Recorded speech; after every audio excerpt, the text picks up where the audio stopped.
Imaginemos que tenemos que construir una sociedad desde cero, aquí y ahora. Ok.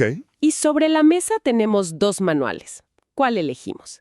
El que te enseña a sobrevivir a cualquier costo, escrito por un genio del poder llamado Maquiavelo, Ujú. o uno que promete una utopía basada en la conciencia de una fuente, pues, descrita como espiritual, llamada Salem. Vaya dilema. Hoy vamos a poner estos dos planos uno frente al otro, para entender un contraste fascinante. Y para guiarnos, tenemos varias fuentes, fragmentos del Príncipe, extractos del libro de Salem y, lo más importante, un texto de reflexión que es nuestra brújula, el que se titula Contexto y Reflexión, el encuentro entre Maquiavelo y Salem. Ese mero. Y la misión es clara, ¿no? Usar este análisis para desentrañar por qué se presenta a Salem no como un rival político, sino como la respuesta espiritual a los errores que, según esta perspectiva, él cometió por una razón muy simple. Le faltaban herramientas. Exacto. Le faltaban herramientas. La verdad es que la idea de fondo te deja pensando, ¿no? Totalmente. Porque no es una simple discusión de izquierda contra derecha o autoritarismo contra democracia. No, no. Lo que se plantea es mucho más profundo. Va a la raíz. Sí. Se sugiere que las estrategias de Maquiavelo, que nacieron de un mundo violento, fracturado, de la pura necesidad de no ser aniquilado, encuentran su puesto absoluto en una filosofía que te dice, un momento, a ver, pausa. El orden externo, las leyes, los ejércitos, todo eso es secundario. La verdadera base de cualquier sociedad es el estado interior de sus ciudadanos. Es la cruda experiencia terrenal contra una propuesta de origen espiritual. Venga, vamos a meternos de lleno a desmenuzar esto. Perfecto. Pues empecemos por el principio, por el origen. Nuestra brújula, este texto, es muy claro en esto. Maquiavelo no escribe desde un palacio, victorioso. Para nada. Escribe El Príncipe en el exilio, después de haber sido torturado y de ver su carrera política, pues, hecha pedazos. Su libro es el fruto amargo de la derrota. Una destilación de todo lo que vio en un mundo que él consideraba corrupto, traicionero. Y fundamentalmente hostil.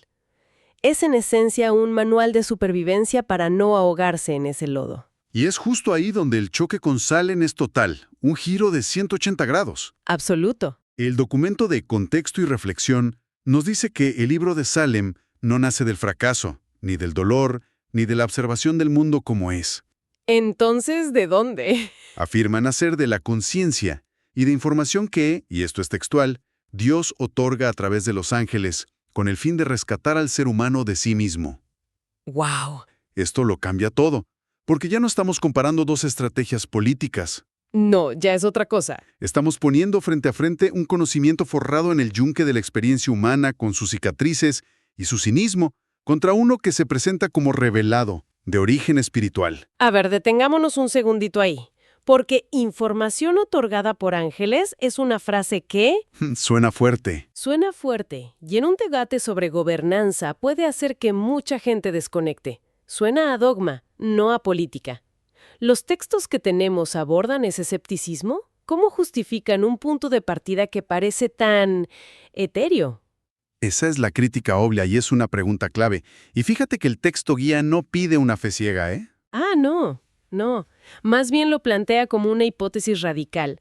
¿Qué pasaría si existiera una fuente de conocimiento sobre la naturaleza humana y el orden social que no proviniera de la prueba y error de la historia de guerras y traiciones? O sea, un atajo. Una especie de atajo. Sí. Lo que se propone es un cambio de premisa. Maquiavelo observa el mundo y dice, así son las cosas, estas son las reglas para ganar. Celan propone, las cosas son así por una disfunción interna. Aquí están las herramientas para repararla desde la raíz. Entiendo. La reflexión que se nos ofrece es potentísima. Si Maquiavelo, con su intelecto privilegiado, hubiera tenido acceso a estas herramientas espirituales, su legado y su concepción del poder habrían sido diametralmente opuestos. No se le juzga por usar las herramientas que tenía. Se lamenta que no conociera otras. Exacto. ¡Wow! La analogía de la aspirina que nos da la guía, ahora la entiendo perfectamente. Es brutalmente efectiva. Es muy buena, ¿verdad? Es que es cierto. Un buen consejo en el momento equivocado o una herramienta poderosa en manos de alguien sin el diagnóstico correcto puede ser un desastre. Me hace pensar en cuántas aspirinas políticas se han recetado en la historia sin entender la enfermedad de fondo. Exactamente. La analogía es brillante por su simplicidad. Una aspirina puede ser un ángel que te salva la vida si tienes un coágulo a punto de provocarte un infarto. Claro. Pero esa misma aspirina es un demonio si lo que tienes es una hemorragia interna. Te desangrarás más rápido. La aspirina no es buena ni mala en sí misma. Depende del contexto. Lo que determina si salva o mata es el criterio firme, el diagnóstico correcto. El argumento central de nuestra reflexión es que Maquiavelo ofreció una aspirina potentísima. Sus tácticas de poder. La famosa idea de que un príncipe debe saber entrar en el mal si es necesario. Esa misma se la ofreció a un mundo que desde la perspectiva de Salem ya estaba sangrando moralmente. Estaba, sin saberlo, acelerando la hemorragia. Y en contraste, Salem propone no dar la aspirina. Propone algo mucho más radical. Diagnosticar primero la intención del corazón. A ver, ¿cómo? Antes de actuar, antes de la estrategia, antes de la táctica, la primera pregunta es, ¿desde dónde nace esta acción? ¿Desde el miedo, la ambición, el ego, o desde un lugar de servicio y bien común? Justo, el foco se desplaza de la efectividad externa a la pureza interna. Y de ahí surgen ideas que parecen de otro mundo, pero que, híjole, vale la pena analizar. Como el concepto de la policía interna. A ver si lo estoy entendiendo bien, porque al principio suena a algo orwelliano. Sí, el nombre es impactante. No estamos hablando de un vigilante en la calle ni de cámaras, sino de esa voz en tu cabeza que te dice no tires basura aquí aunque nadie te vea, o devuelve esa cartera, pero aplicada a absolutamente toda la ley. Es algo así. Es exactamente eso, pero elevado a la enésima potencia. Es la internalización total de la ley. La idea es que la brújula moral de cada ciudadano es tan fuerte, tan afinada, que la necesidad de vigilancia externa, el castigo, se vuelve casi obsoleta. La ley deja de ser algo que temes y se convierte en algo que eres. El texto habla de una ética invisible del corazón, donde ya no actúas correctamente para ganar el aplauso o evitar la multa. sino porque la alternativa, actuar desde una intención torcida, te genera un conflicto interno insoportable. Ándale. Se pasa de un sistema basado en el miedo, que es el pilar del control maquiavélico, a uno basado en la convicción personal. Claro, pero, a ver, esa brújula moral es muy fácil de seguir cuando tienes el estómago lleno y un techo sobre la cabeza. ¿Qué pasa cuando la gente tiene hambre? ¿La pregunta del millón? La política, desde los romanos hasta hoy, siempre ha usado la necesidad, el famoso pan y circo, para controlar a las masas. Esa es una realidad muy básica y, pues, muy maquiavélica. ¿Cómo responde Salem a eso? Esa es la pregunta clave y nos lleva directamente al siguiente pilar del contraste, la idea de la soberanía del alma. Soberanía del alma. En el fondo, este concepto es un principio de no negociación. Piensa en tu vida. Seguro tienes una lista, quizá no escrita, de cosas que no harías por todo el dinero del mundo. Claro, traicionar a un amigo, mentir en algo crucial. Exacto. Lo que Salem propone es expandir esa lista a la esfera cívica. Dice que un ciudadano con el alma soberana no vende su voto, su integridad o su conciencia por una promesa material. Su coherencia vale infinitamente más que ese pan. Un pan que además le ofrecen atado a una cadena de control. O sea que la verdadera libertad, según esta visión, no es tener la capacidad de comprar lo que quieras, No. sino tener la fortaleza interior para rechazar lo que te corrompe aunque lo necesites. Precisamente. Es la afirmación radical de que no solo de pan vive el hombre. Se reconoce la necesidad material, por supuesto, pero se la subordina a una necesidad superior, la del alma de estar en paz consigo misma, una mente madura y estudiada, como dicen los textos. Exacto. Una mente así entiende el truco. Sabe que el pan que viene con una cadena no alimenta, esclaviza. Y es un concepto tan central que, según leemos, da forma a toda la estructura económica que proponen. Y aquí es donde entramos al neocapitalismo. Tengo que admitir que cuando leí los conceptos me sonaron a ciencia ficción. Son diferentes. Hablan de un límite de obtención para la riqueza.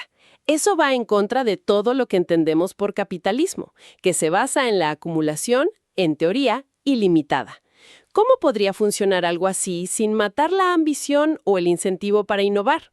Es que la premisa de Salem no es económica, es de conciencia. Asume que la pregunta, ¿cómo evitamos que la gente se vuelva codiciosa?, está mal planteada. ¿Cuál sería la pregunta correcta? ¿Cómo creamos una sociedad donde la codicia simplemente no tenga sentido? En este sistema, la motivación ya no sería la acumulación infinita para el beneficio propio, sino la contribución al bienestar colectivo.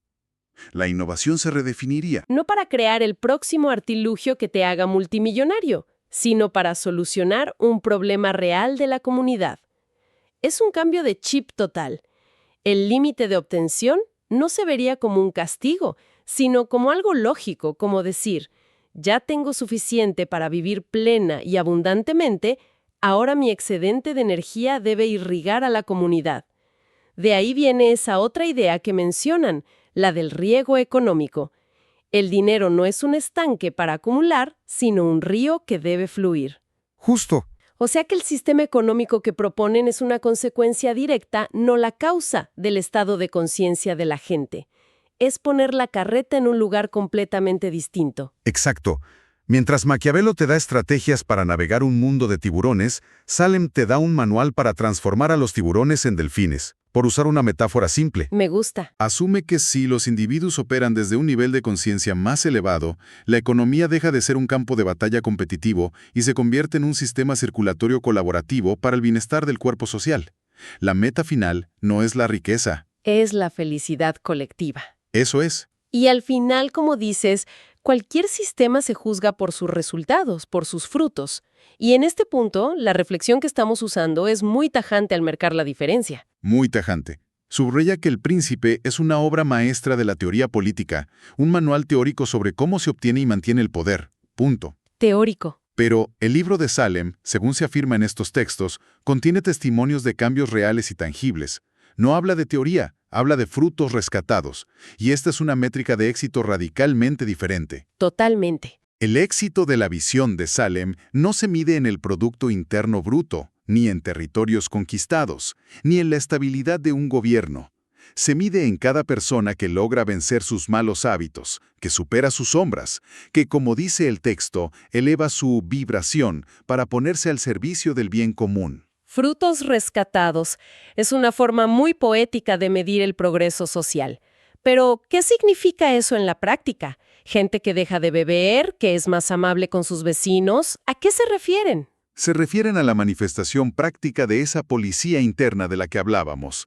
El cambio no es por dogma, ni como dice una de las fuentes, por estar hincado en una iglesia. Sino a través de los actos más mundanos. Los más cotidianos. Es el empresario que decide no explotar a sus trabajadores, el político que renuncia a un soborno, el ciudadano que cuida el espacio público como si fuera su propia casa. Cada uno de esos actos es un fruto rescatado. Entonces, después de analizar todo esto, ¿cuál es el propósito final de poner a Maquiavelo y a Salem en la misma mesa? Porque son tan distintos que parecen de universos paralelos. El propósito, tal como lo expone nuestra guía, es profundamente esperanzador, aunque también, desafiante. Es mostrar que la política como la conocemos puede evolucionar. Que no tiene por qué ser eternamente esa lucha descarnada por el poder. Por el control, por lo que el texto llama burbujas de poder, esos feudos personales o de partido. La propuesta es que la gobernanza puede trascender todo eso y convertirse en lo que definen como un compendio espiritual de respeto mutuo y amor incondicional. Ahora sí que es una idea que desafía 2000 años de Realpolitik. Desafía la noción tan arraigada desde Maquiavelo de que la política y la moralidad son como el aceite y el agua. Que habitan esferas separadas y que un buen gobernante a veces debe ensuciarse las manos por un bien mayor. Salem dice que no, que eso es un error de diagnóstico. Un mal diagnóstico. Exacto. Salem no solo dice que no están separadas, sino que la política más eficaz, más estable y más sostenible a largo plazo es aquella que emana directamente de un código ético interior, personal y universal. Cualquier otra cosa es construir sobre arena. En resumen, hoy hemos hecho un viaje Vertiginoso.